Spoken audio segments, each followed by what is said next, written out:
영상을 만들고 싶은가요? 로마 시대에 먼저 도로를 깔고 로마 제국을 건설하였듯이 앞으로 시대는 인터넷을 깔고 온라인으로 복음을 전해야 한다. 제가 이렇게 생각하게 된 이유는 북한에 한국 드라마가 들어가잖아요.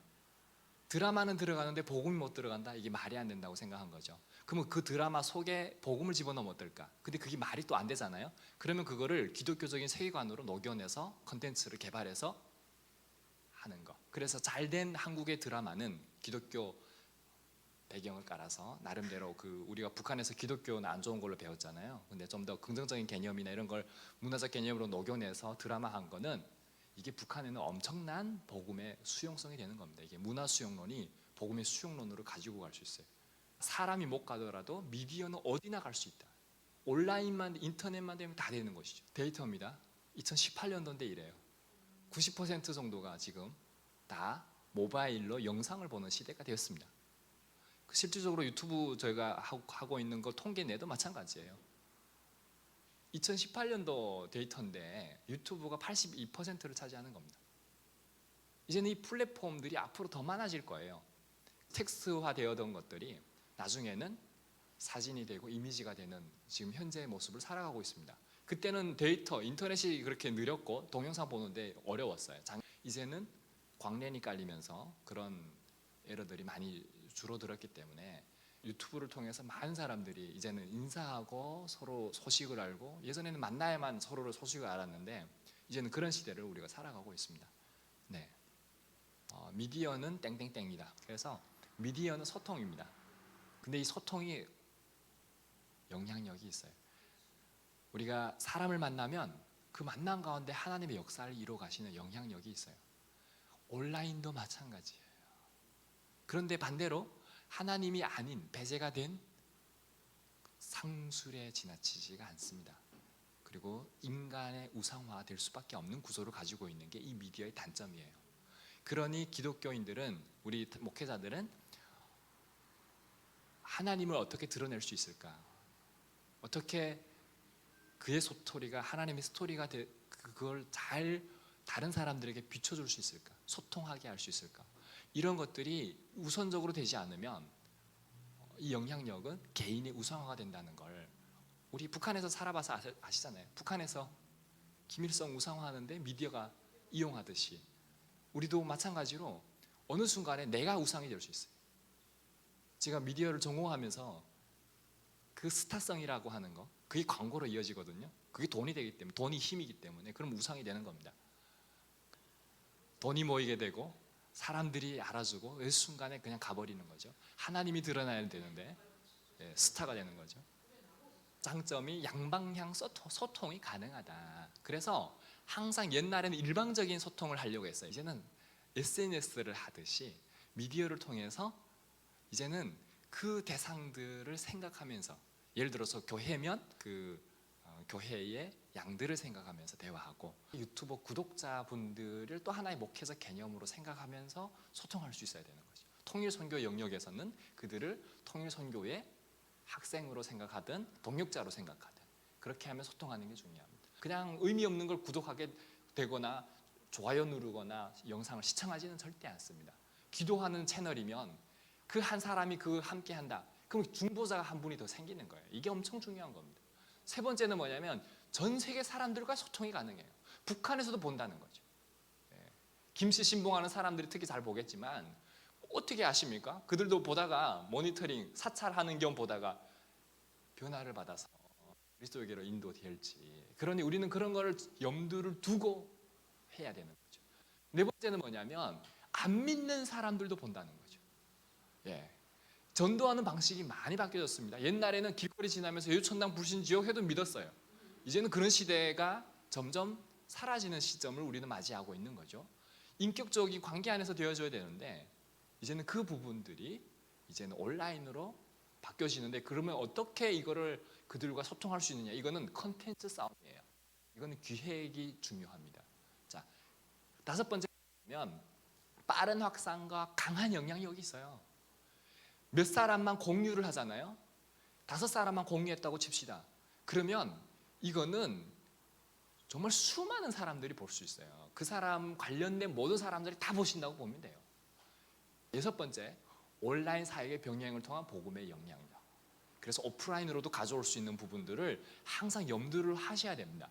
온라인으로 늘 참여하던 분들이, 기도하던 분들이 미국에서 그 장소로 찾아오는 일들이 일어날 것이고요, 북한에서 보던 분들이 찾아오는 역사가 일어날 거예요. 우리는 여기에 실어야 될 컨텐츠가 복음이에요. 제일 중요한 게 뭐냐면 진실이라고 봐요. 우리가 진리라고 말하기 이전에 진실이라고 봐요. 공신력이라고 봐요. 우리 이 공신력을 빗나가는 순간 사기꾼이 됩니다. 장사치가 되는 거죠. 중요한 게 뭐냐, 공감이 중요해요. 안 믿는 사람들과의 공감할 수 있는 수용력, 그리고 북한 선교에 관심 없는 사람들과의 수용력, 통일을 해야 된다 쪽으로만 우리는 늘 생각해왔지만 하지 말아야 한다는 사람들까지도 공감할 수 있는, 지금 보면 남들이 다 하고 있기 때문에 나는 할 게 없다고 생각하는데 아니에요. 너무 무궁무진해요. 이 공감이라고 하는 부분에서는 객관성을 가질 수 있는 게 진실이고요, 공감을 가질 수 있는 건 경험이에요. 이게 정말 중요합니다. 이걸 통해서 뭘 해야 되냐면 만나야 되는 거죠. 자, 그 부분에서 첫 번째가 진실된 정보가 중요하다. 객관적인 증거들이 제시가 되면 그만큼 공신력이 생기는 겁니다. 논문을 더 인용하거나 책 자료를 인용하거나 나의 주관적인 것만 곁들인 게 아니고 좀 더 객관성을 가지면 좀 더 진실된 정보라고 믿을 수 있는 거죠. 두 번째는 함께 웃을 수 있는 재미가 있어야 된다. 세 번째는 뭐냐면 함께 울 수 있는 감동이 있어야 된다. 네 번째는 뭐냐면 그의 스토리가 그의 스토리로 끝나면서 안 됩니다. 하나님의 스토리가 되도록 되어야 됩니다. 다섯 번째는 나와 타자 간의 하나님의 만남을 기대해야 된다. 누가 무엇을 어떤 채널을 통해 누구에게 말해, 여기서 우리가 어떤 채널을 통해서 어떤 얘기를 할 거냐. 지금 우리는 이 한소망 교회 공간에서 지금 오프라인이라고 하는 이 만남의 채널을 통해서 지금 하고 있어요. 근데 이게 온라인으로 그대로 재현된다고 보시면 됩니다. 이게 가상의 공간이지만 가상의 공간이 이 알고 있는 관계 안에서는 가상의 공간도 현실이라는 거예요. 무엇을이겠죠? 이게 기획의 부분이에요. 그럼 대상은 누구에게? 이거 항상 염려를 해두셔야 됩니다. 어린이들을 대상으로 할 것이냐, 아니면 장년을 대상으로 할 것이냐, 아니면 넌 크리스찬들 대상으로 할 것이냐, 그리스도인들을 대상으로 할 것이냐, 아니면 통일에 관심 없는 사람들을 대상으로 할 것이냐, 통일에 관심 있는 사람들을 대상으로 할 것이냐. 그 영역에서도 그냥 일반적인 그리스도인이냐, 아니면 중보자, 좀 더 신앙이 있고 북한 선교를 위해서 구체적으로 기도하는 중보자들을 대상으로 할 것이냐. 그랬을 때 나중에 어떤 효과, 기대 효과를 기대하느냐, 이 부분이죠. 이걸 염두를 해두시고 하면 좀 도움이 많이 되십니다. 그리고 그 다음 해에 좀 더 보완을 했어요. 세논과 위버라는 사람이 수학적 모델인데, 이게 뭐냐면 송신사가 있으면 채널을 통해 수신자가 있다는 거예요. 근데 그 부분에 노이즈가 있다는 거예요. 아까 말했던 것처럼 우리는 이런 의도를 가지고, 이런 기획 의도를 가지고 했지만 결과는 엉뚱하게 해석되어지는 경우가 너무 많아요. 그래서 철저하게 누군가가 모니터링 해주고 누군가가 얘기해 줄 수 있는 사람이 미디어에는 필요해요. 이왕이면 영상 온라인에 유튜브에 올리기 전에 해주면 좋겠죠. 영혼을 다루는 사람들이 목회자이기 때문에 우리에게는 더 사명이 있어요. 한 사람의 이미지 망치는 게 아무것도 아니다라고 생각하실 수 있지만 이거는 여러 사람을 죽이는 겁니다. 그리고 여러 탈북민 목회자를 죽이는 거고. 그래서 같이 공생하기 위해서는 기본적으로 이런 것들이 중요합니다. 자, 이 네 가지만 오늘 아시면 돼요. 실천 부분인데요. 기획, 촬영, 편집, 업로드. 어느가 하나 중요하지 않은 게 없어요. 자, 영상을 위한 기획은 어떻게 하면 될까요? 우리가 대표적으로 우리 탈북 목회자들이 할 수 있는 영역이 이겁니다. 이거 외에도 있겠지만 이 영역 안에 다 들어와 있습니다. 설교, 강의, 말씀을 가지고 매일 묵상, 성경 공부, 그리고 탈북민들과의 인터뷰 내지는 여러 가지, 그리고 자기 개인의 생활을 보여주는 브이로그, 이 부분이 될 겁니다. 근데 하다 보면요, 브이로그만 하겠다는 사람이 없어요. 하다 보면 다 하게 됩니다. 나중에는. 근데 지금은 에너지 관계이기 때문에 선택과 집중을 하셔야 됩니다. 복음과 선교에 대한 부분은 두 번째부터 좀 조심스러워. 북한 통일, 이거는 정치적 견해가 내포되어 있습니다. 어떤 얘기를 하더라도요. 그래서 자칫하다가는 편향된 미디어 채널이 될 수 있습니다. 정치적 채널이 되는 거죠. 그러는 순간 뭐가 훼손이 되냐면 복음과 선교의 영역이 훼손이 됩니다.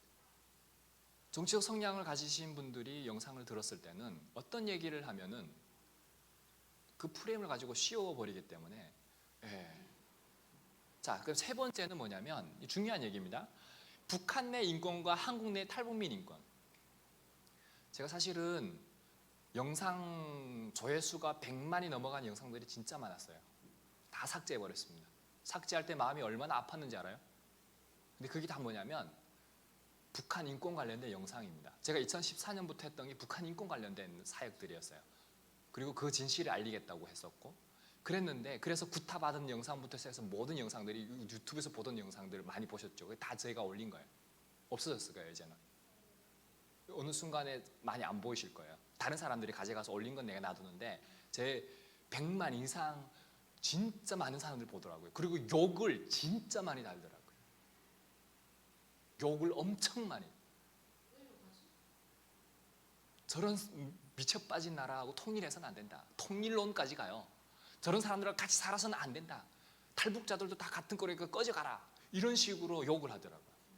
네. 그 댓글들을 보다 보면은 너무 힘든 거예요. 그리고 우리가 의도하는 바는 그 의도는 아닌데 이게 그런 형식으로 가버리니까 그래서 자 북한 내 인권은 그렇다고 쳐요. 두 번째 한국 내 인권은 어떻게 될까요? 그래서 이제 그 북한 내의 인권과 한국 내의 탈북민 인권이 완전히 그래서 우리가 이거를 어디에 포커스를 맞출 거냐? 탈북민을 한국 내 탈북민을 중점을 두면 어쩔 수 없어요. 약화시켜야 돼요. 그리고 탈북민의 인권이 어떻게 되든 상관없다. 그럼 북한의 인권을 강조할 수밖에 없어요. 근데 이 두 구조는 같이 가지고 갈 수가 없어요. 그래서 욕 먹을 거는 각오하시고 하되 어디를 잡고 갈지를 분명히 하실 필요가 있습니다. 저는 좀 더 탈북민 다음 세대에 포커스를 두었기 때문에 북한의 인권을 다루지만 좀 그 항상 전제를 같이 가져가요. 이게 달라요. 이게 계획 의도가 다릅니다. 우리 엄전도사님하고도 인터뷰한 게 나오지만 이제 돈을 벌기 위한 수단으로서 유튜브에 대한 오해가 있는데 우리 탈북민들마저도 우리끼리 그래요. 우리 안에서마저도 오해를 배제시켜야 되고 우리도 이러는데 밖에서는요 더 큰 오해가 있어요. 유튜브 안 하시는 분들은 더 그렇습니다. 그러면 어떻게 해야 될까요? 욕을 먹고 가야 됩니다. 안고 가야 됩니다. 그분들마저도 우리가 품고 가야 됩니다. 그리고 다섯 번째, 탈북민들의 신뢰도와 탈북민 사역자들의 신뢰도. 이거는 같다고 보십니까? 다르다고 보십니까?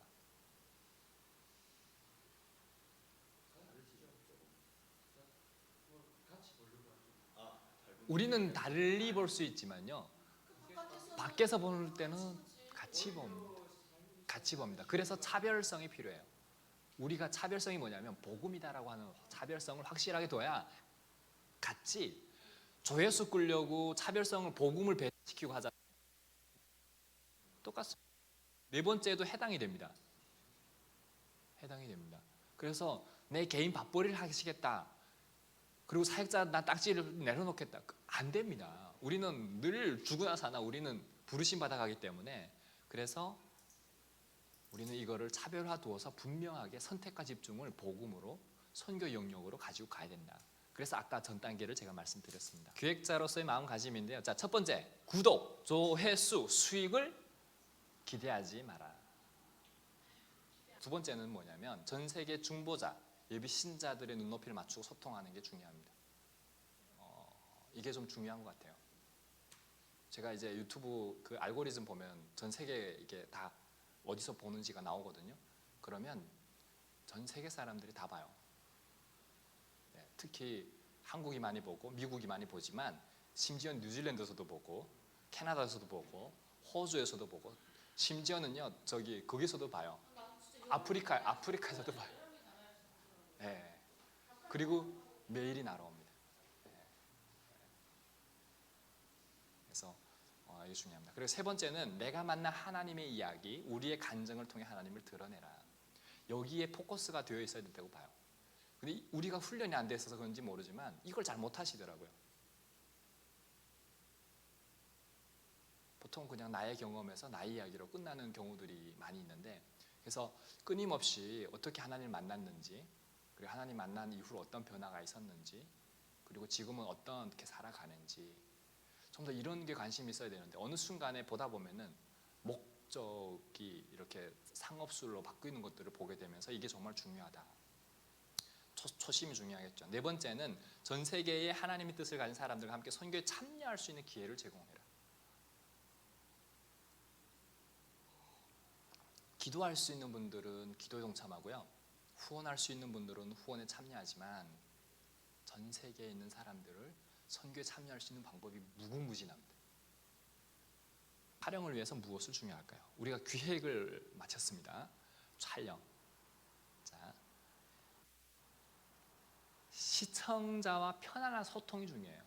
편안하게. 지금 우리 여기서 이렇게 편안하게 소통하잖아요. 온라인으로 불편하면 안 돼요. 음향이 찌지직 거리고 카메라 앵글이 막 삐뚤로 되어 있고 눈이 초점이 맞춰져 있지 않고 근데 처음부터 잘 하다가 못하면 욕먹는데, 처음에는 그렇다가 나중에 잘해가면 사람들이 지난번보다 영상 퀄리티가 좋아졌네요, 오디오가 좋아졌네요 막 나와요. 그래서 제일 중요한 게 네 가지입니다. 카메라, 음향, 조명, 삼각대. 이 중에서 제일 넘버원이 뭘까요? 땡. 음향. 제가 아까 계속해서 얘기했죠. 음향이라고. 음향입니다. 카메라 자체에 좋은 음향을 붙어 있는 건 괜찮겠지만 그런 건 없어요, 아직까지. 그래서 음향이 항상 별도로 내장되어 있습니다.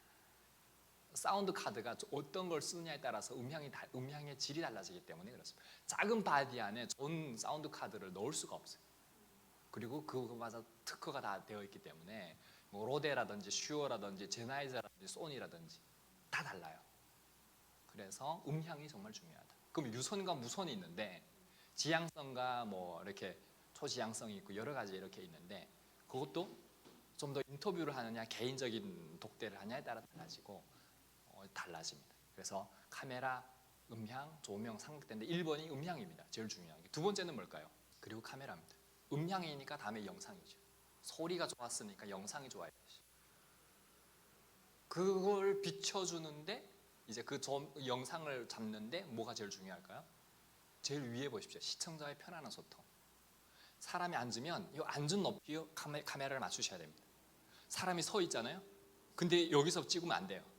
같이 높여줘야 합니다. 이게 삼각대입니다. 사진도 마찬가지거든요. 조작을 부릴 수는 있지만 영상은 아니에요. 커뮤니케이션, 장시간의 대화이기 때문에 편안해야 돼요. 불편하면요 오래 못 봐요. 편안한 소통입니다. 그래서 삼각대가 별것도 아니라고 생각하는데 삼각대가 엄청 중요합니다. 그래서 삼각대는 든든한 걸 쓰셔야 돼요. 자, 그 1에서 영상은요 템빨이에요. 네 번째가 조명입니다. 조명이 왜 중요하느냐, 얼굴이 이렇게 그나마 이거 불을 꺼서 그런데 저기 불을 한번 켜주실래요? 저기 제일 위에 거 어떻게 달라지는가 한번 보여드릴게요. 지금 이 조명을 받았는데 뒤에 조명이 너무 세지, 아니 저렇게 낼 겁니다. 네, 그겁니다. 제 얼굴이 어떻게 나옵니까? 죽어요. 왜? 이 조명 때문에 그렇습니다. 그럼 조명 없어도 꺼멓게 나온다는 거죠. 그나마 이 조명을 그나마 주고 이 빛이 들어오니까, 그래서 여기서 설교를 하면 더 예쁘게 잘 나오겠죠. 이 조명을 받으니까. 그래서 조명을 쏴주는 겁니다. 이렇게. 네. 아니면은 제가 여기서 한다, 보통은 할 때는 이 조명을 이용하지 않죠. 대부분 채워주겠죠. 옆에 싼 게 있습니다. 15만 원 정도면 2개 이렇게 해서 하는 거죠.